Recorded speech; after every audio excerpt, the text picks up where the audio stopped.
It's time for this week's segment of Happier at Home, and this morning we're discussing the importance of care for caregivers. For more, we're joined this morning in studio by our good friend Deb Marcello from Happier at Home. Good morning, Deb. Good morning. It's great to see you guys. Yes, in person, right? Thank you. Yes.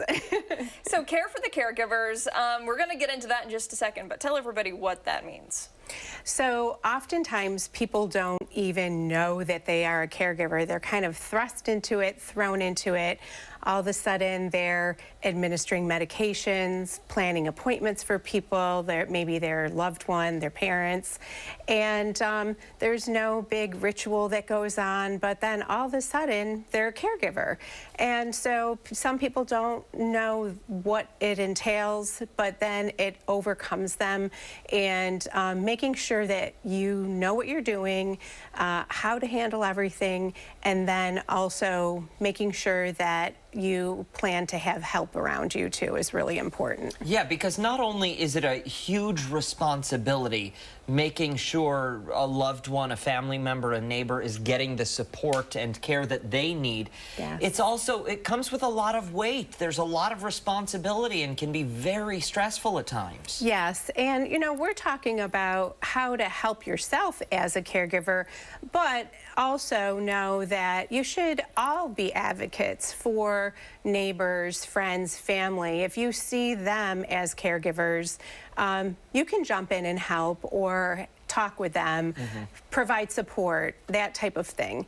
But really making sure that as a caregiver that you're accepting help from people too. So that could be making sure that you set up maybe schedules for people who want to help, relinquishing some of that control where you don't need to micromanage everyone, just delegate, but making sure that you don't feel like you have to take everything on yourself. Sometimes that's easier said than done though, right? It is, but people burn out otherwise. You know, if you are able to understand what has to happen to help that person remain in their own home and independent, and then set up a schedule maybe. But then also one of the things is to really practice acceptance.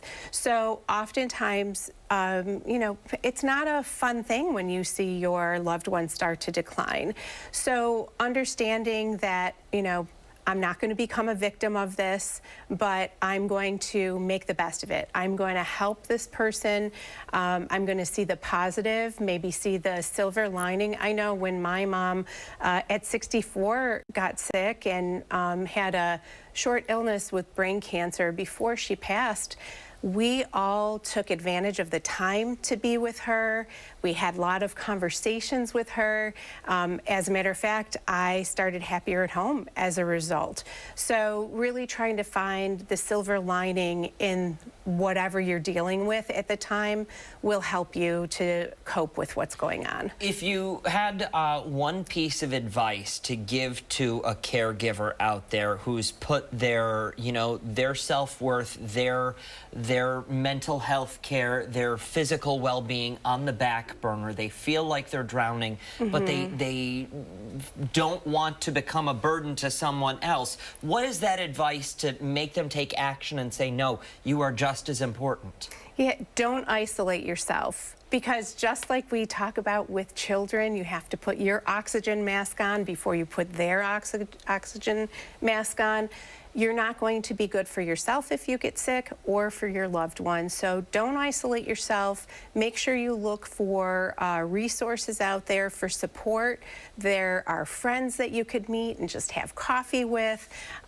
Just make sure that you are caring for yourself. Also. Thank you so much for coming in today. Thank you. What's the website for those interested in learning more? HappierAtHome.com. Perfect. And we'll post all this information and much more on our website, foxrochester.com, after the show this morning. 8:52 local headlines are coming up after America's Steals and Deals.